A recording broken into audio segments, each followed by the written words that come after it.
doing this a little bit later than I would have liked because some stuff came up. Let me make sure my audio is good and then we can begin. All right, good. So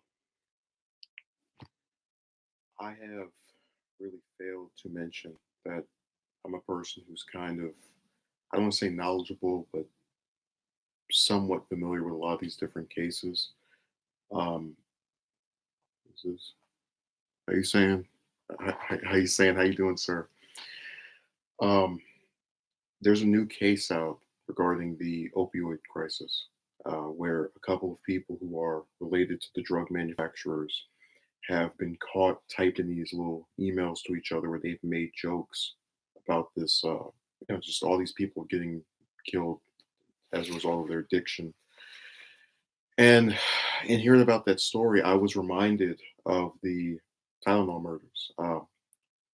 So this was an event back in September of 1982 where seven people who digested or rather took uh, capsule Tylenol products died after taking them. And this basically set the whole manufacturing of drugs industry in disarray because up until that point you never really had someone screwing with medicine. And Johnson and Johnson, the company that manufactured Tylenol at that point, lost an estimated $100 million when they did a mass recall. Because, as you can imagine, when you have a product that multiple people take and die from, people are not going to want to bother with it, unless they feel that you've done something that is exceptionally different. And it's really interesting when you watch a lot of the old footage that is being circulated online right now. Not online now, but just is available from then news clippings and whatnot. They actually mentioned that the company, I believe it was the CEO offered $100 million, $100,000 reward for the perpetrator.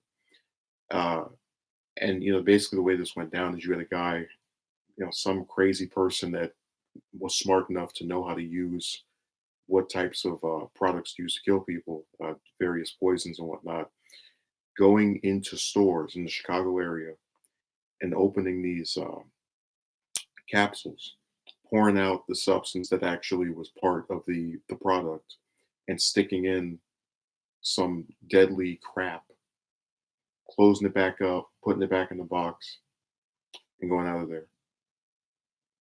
And this persisted for presumably about a month, couple of weeks. Um, with all these products, they have expiration dates, so you can kind of infer that if all these people died back to back, it was a short time before that happened when those were installed within the various stores around that area. But this led to a nationwide freak out because when you look at things through a lens of history, through knowing how it went down, if someone says, "Oh, in Chicago, seven people died from taking this drug that someone stuck all this dangerous stuff inside of," how do you know that's only for Chicago? How do you know someone's not doing it in New York or San Francisco? Any other area?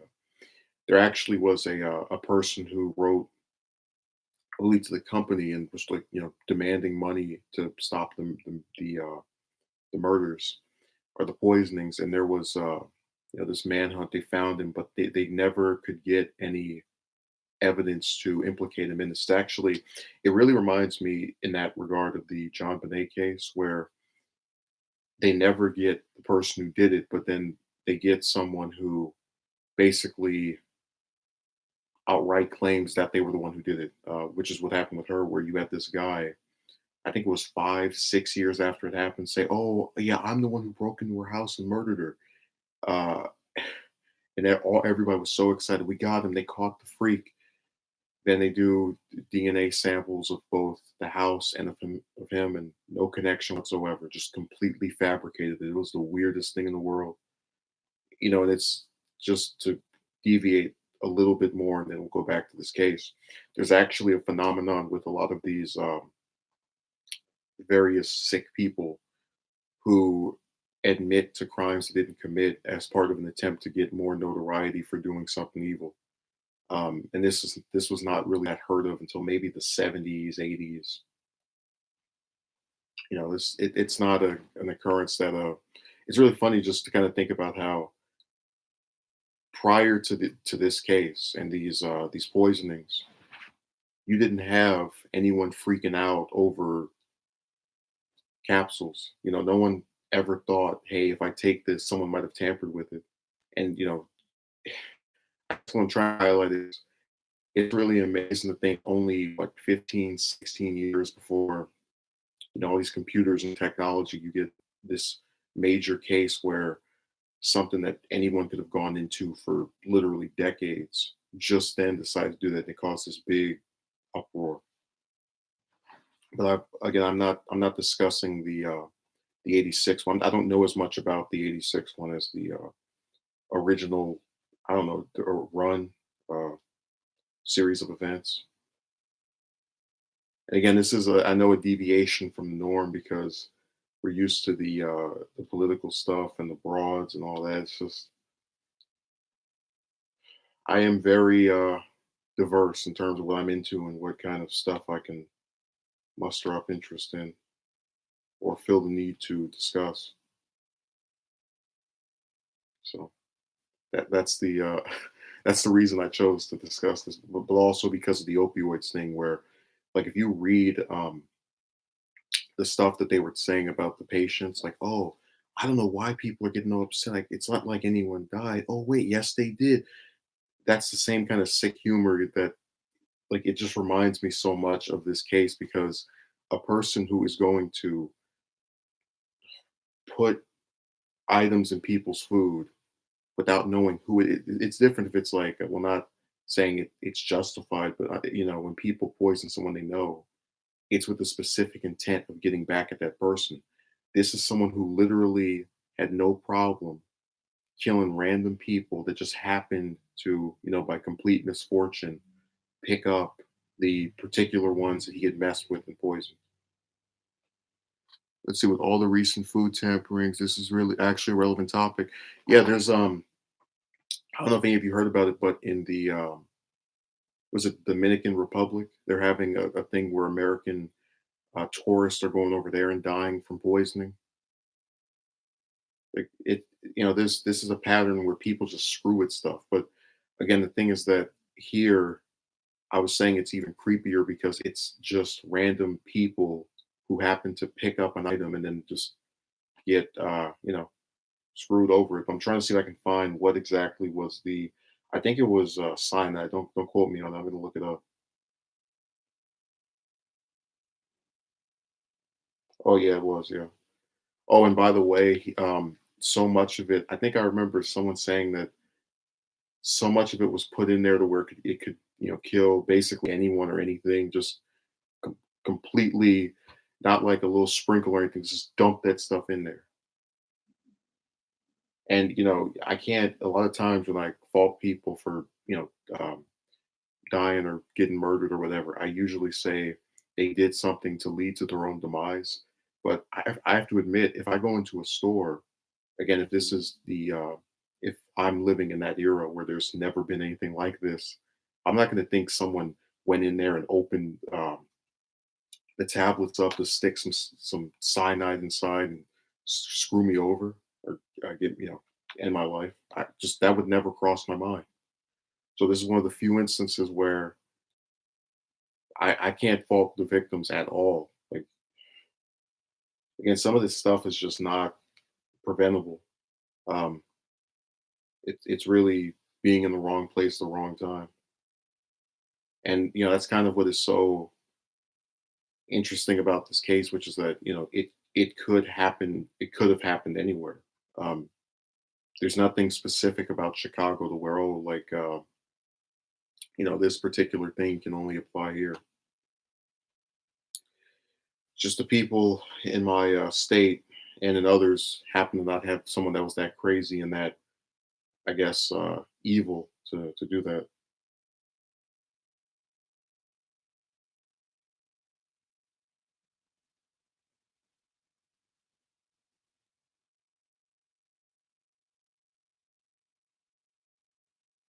Yes, I can see you guys are getting bored.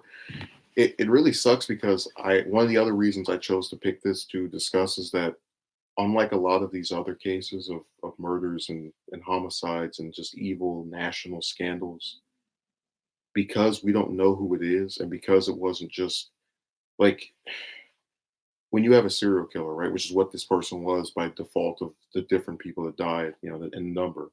Uh, Usually, there's documentaries made about it. There's some cases movies, and this case really doesn't have that. It just has a couple of news clippings and maybe a segment in a couple of documentaries. Like it's not really that discussed, and it kind of pisses me off because this is a historically significant case. It's not, and it's something that also is relevant due to the food poisonings and various.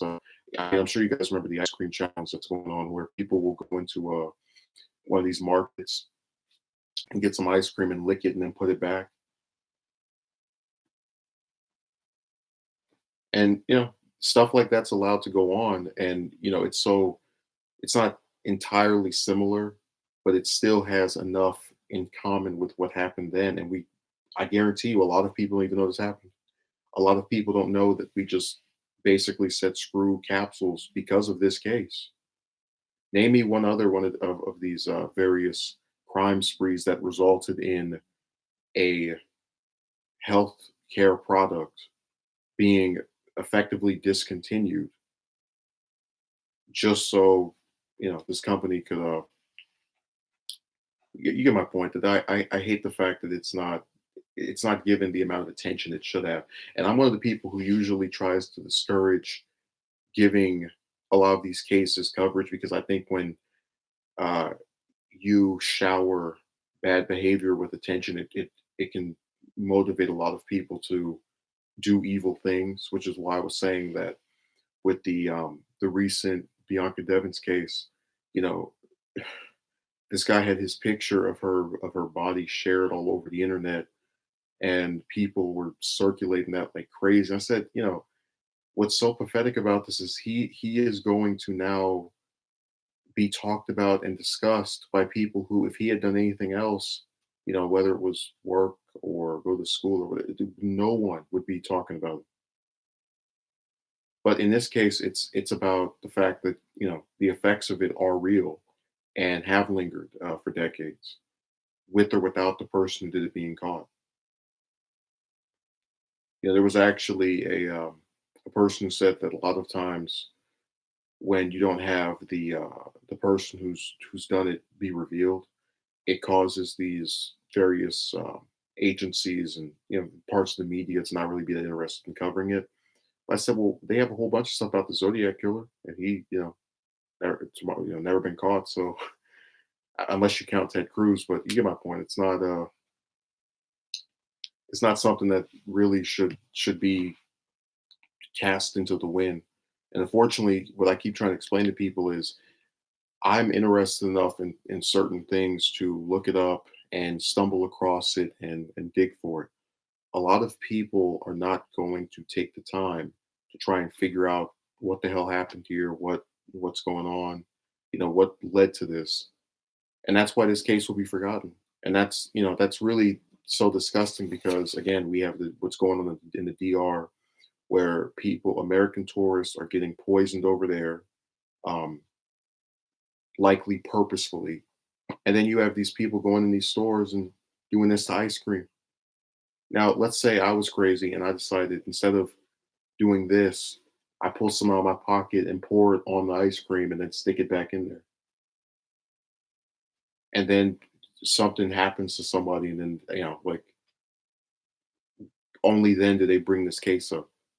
This is why I said that a lot of times people like to forget about things in the past because reasons, and then people who never heard of it don't get a chance to hear of it because no one around them who was around then or who's heard of it since it happened will inform them.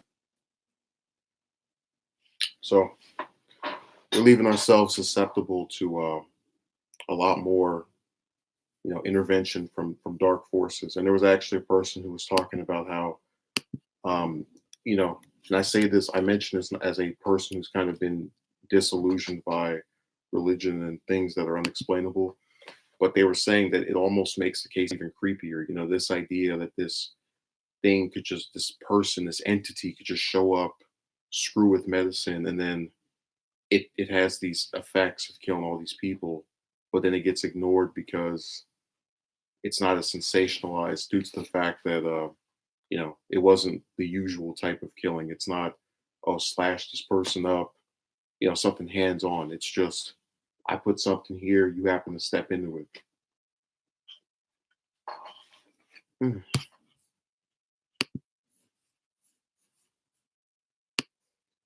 Let me see if I can get play a news clip for you guys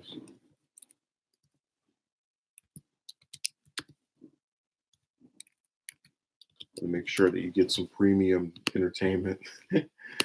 Have me listen to something and then reacting to it. That's supposed to be premium.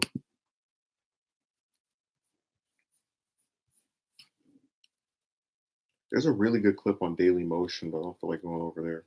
It's because every time you go on that website, they want you to watch, and I guess YouTube is kind of the same way, where they want you to watch an ad. Just no matter what the length of the video is, you could have a 2-minute video and they want you to watch a minute long ad. Sir says, I feel something like food tampering to be worse than murdering someone. Yeah. Um, Especially since like the thing about these killings, right, is that they're done to a specific person at a specific time and are meant to give the killer gratification for knowing that they ended someone's life. This guy, or it was likely a man, took some crap out of his pocket, stuck it in medicine that he didn't know who would get it, and decided to do something like that. Just on a whim.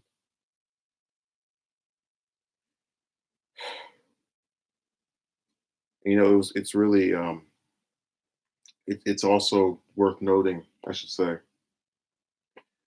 that this was, I think, at the height of, let's see, the AIDS epidemic started in, I think it was in the 80s, but I don't remember the exact year. Basically, I'm bringing it up because it's like you go to the store, they're poisoning your medicine, you have sex, the person could give you a deadly disease. It's like any kind of, just avoid, cease and desist all forms of contact with people.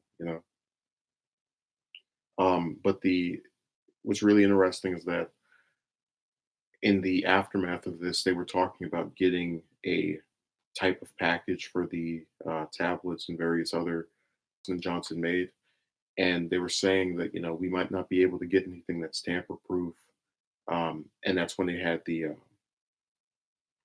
a new, I'm trying to remember what the name of it is, but basically you can't open that up and then pour some in there and have it not be known. They have the those tops where if you go in there, they know you went in there and they take it off. And that seems like a really basic thing that, unfortunately, due to the lack of foresight that most people seem to have, um, only came after 7 people were murdered.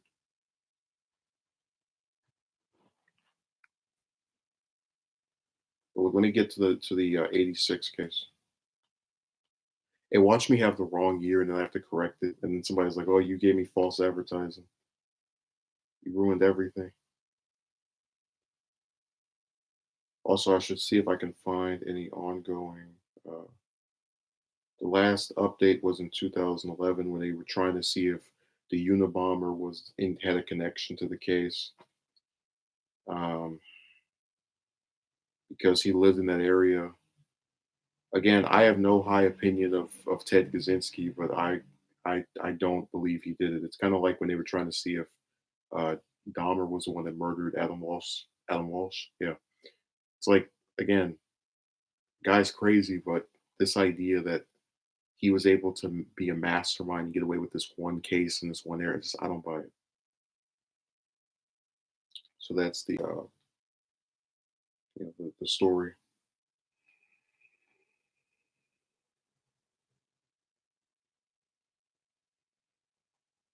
All right. What the hell?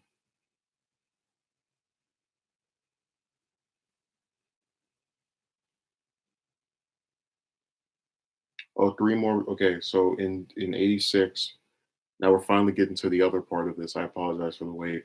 You had three more people killed by those tampered with capsules, and there was another person who,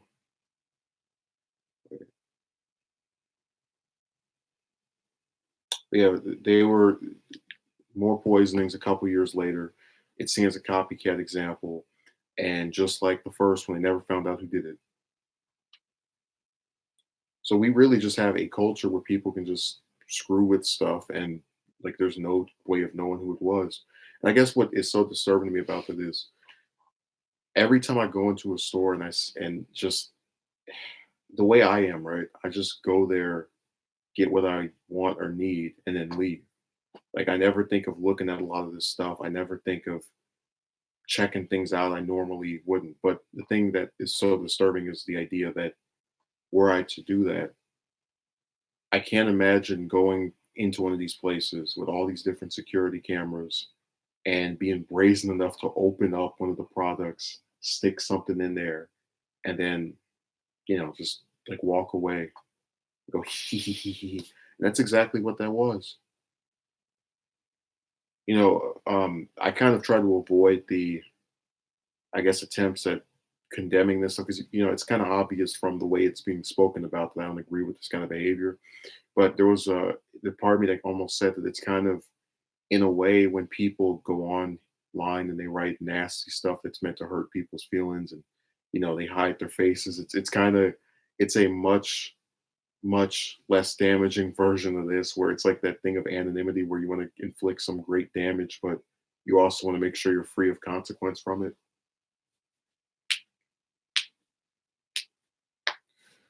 So does anyone have anything else left to say, or can we end now? Because after yesterday, I was so disappointed. I was like, nobody's in here besides Mark. Where did they go? Any further comments, concerns, thoughts, theories? Speak now or forever hold your peace.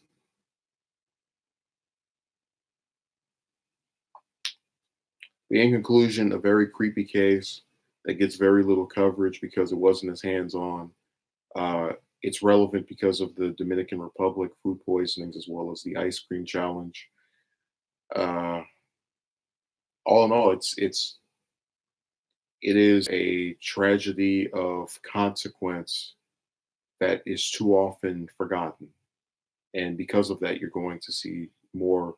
I mean, you already are seeing a replication of it in another country, but you're going to get more versions of it as time passes. So, with that out of the way, I thank all those who attended. Um, I'll have uploads for the remainder of the week, and I'll do another stream on Saturday. So, thank you. Have a good day.